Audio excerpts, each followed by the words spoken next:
Hello, Nigerians. Good day. It is my pleasure to come on the air once again to discuss a very vital issue that affects the lives of an average Nigerians right now.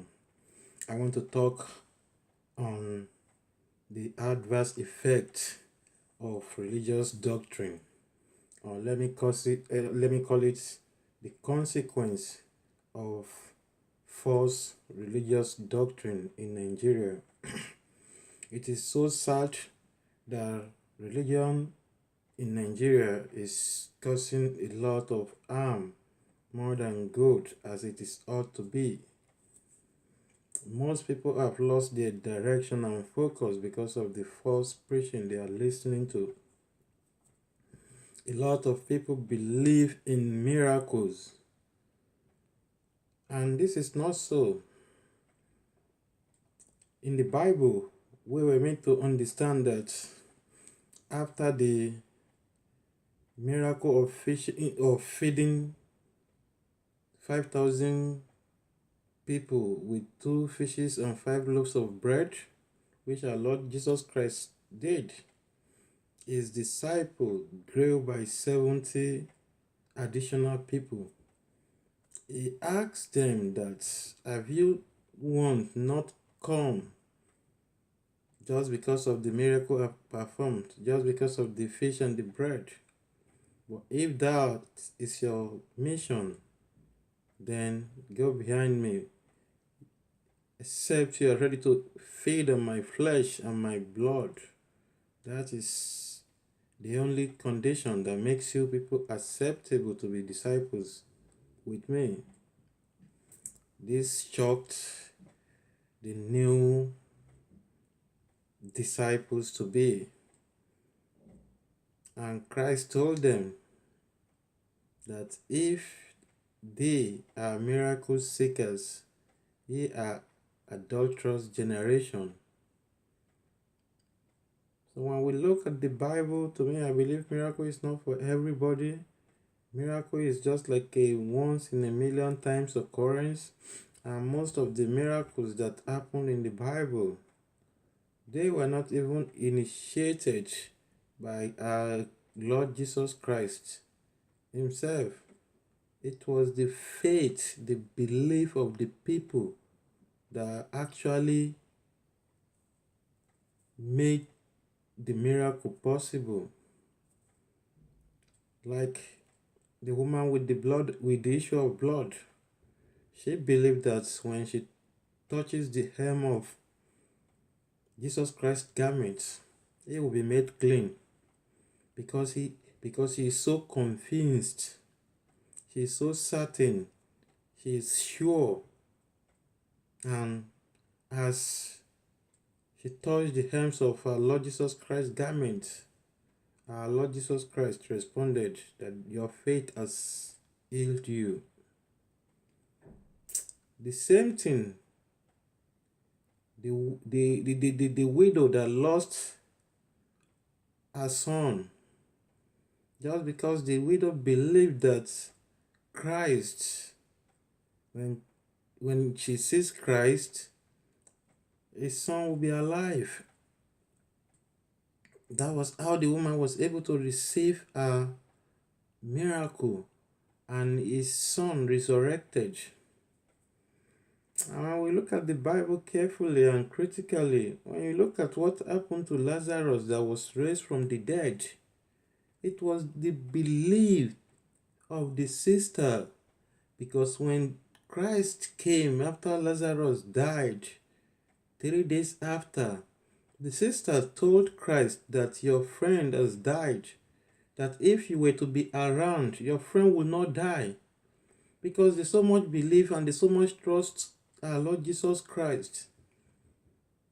They believe in his capacity. They believe that if he had been around, their brother wouldn't have been dead.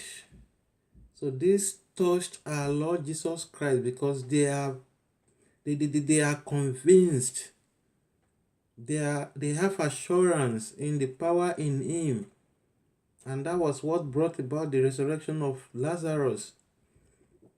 But today,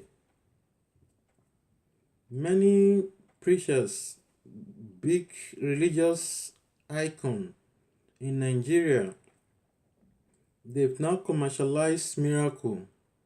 People paid for miracle whether they believe in it or not. This is so sad.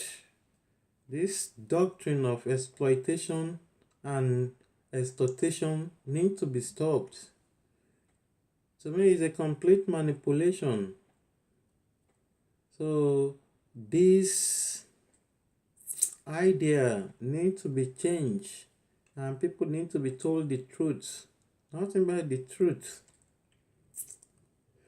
Religion has made so many people lazy and redundant, and it is so unfortunate at this point in time when the world is moving forward. We could all see what is going in other places. Most of the first generation countries right now, most of the countries leading, they are not even religious country. There has never been in history of the modern world that religion is the sole responsibility of a societal prosperity. It is never recorded anywhere. The Chinese economy is booming. They are not Christians. So today, I have been a victim before.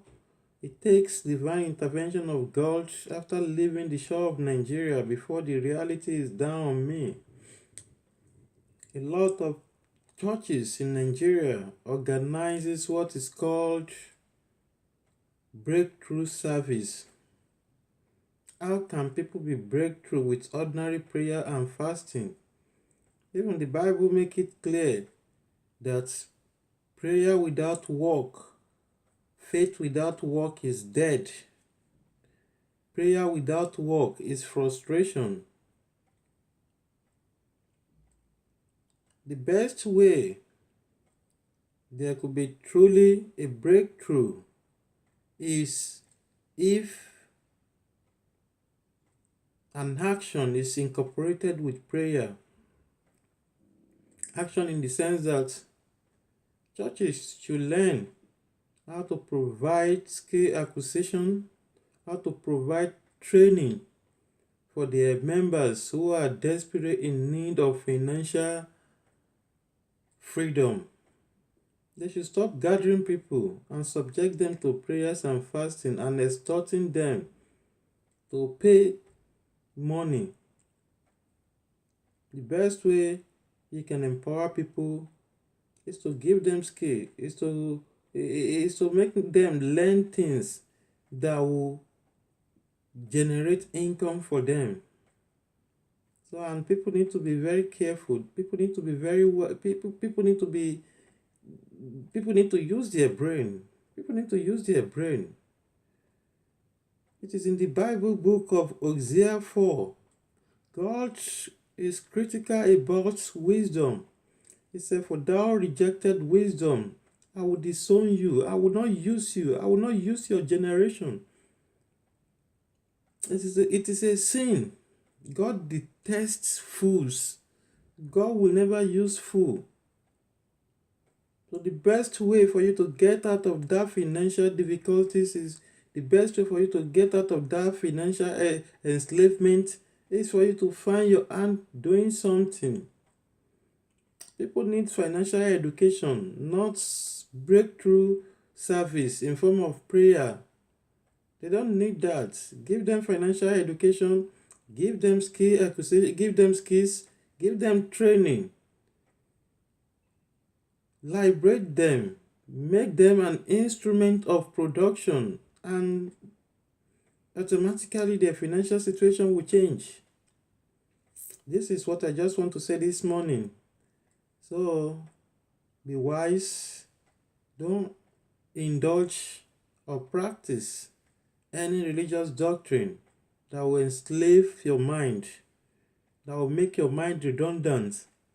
Free yourself from such anachronistic doctrine. Free yourself from such ancient doctrine. Use your brain, use your mind, think creatively and think actively. God bless.